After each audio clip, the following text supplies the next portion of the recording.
high school sports has always captured the hearts and imaginations of our American soul.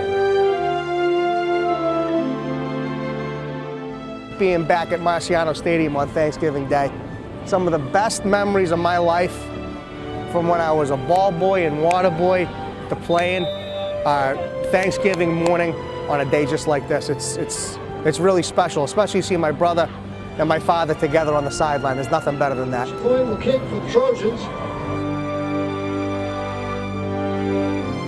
We played Lexington in the Super Bowl, and the greatest thrill I had was Tommy hit me for 2 touchdown passes. We did win the Super Bowl, and it's something that I'll never forget because we won it with kids from Brockton who we had grown up together on this field, and our dream came true. I think he threw 40 passes, like 37 for 40 for like 500 yards and 6 touchdown passes. Years pass, and the special moments of glory are retold in the living rooms and bar rooms of Main Street. And yet, the games continue as new generations of high school athletes set out to create moments of their own. In the first period, Jonathan DiBiaso gets it done.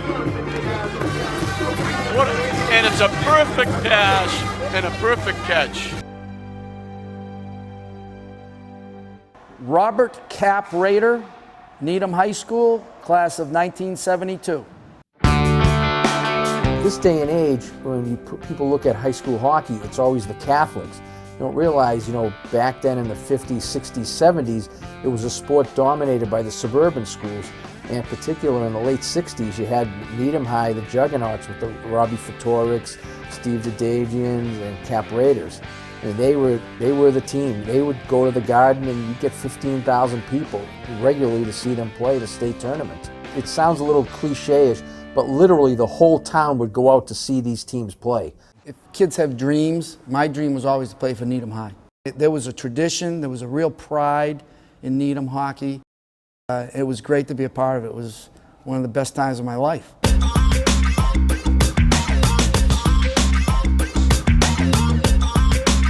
Don Fay, who was coaching Wellesley High School at the time, said that it was a job opening in Holliston and that there was a big girl that was, supposed to be something special.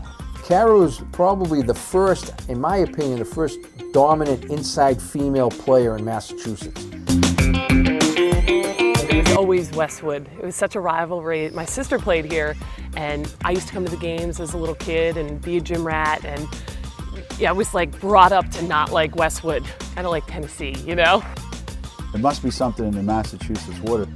Sometimes you recruit the person, not necessarily the player. And you hope that they turn out to be as good a player as you want them to be. In this case, it turned out that the person that we recruited turned out to be the player that we really wanted. Every Saturday morning, Saturday afternoon, I could hear, who scored the touchdowns from the PA announcer. So I heard his name a lot. I knew who he was. I mean, he still holds the Massachusetts State touchdown record.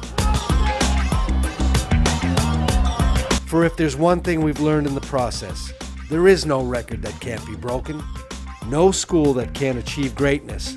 Join us as we travel the sports world here in New England, back in the day.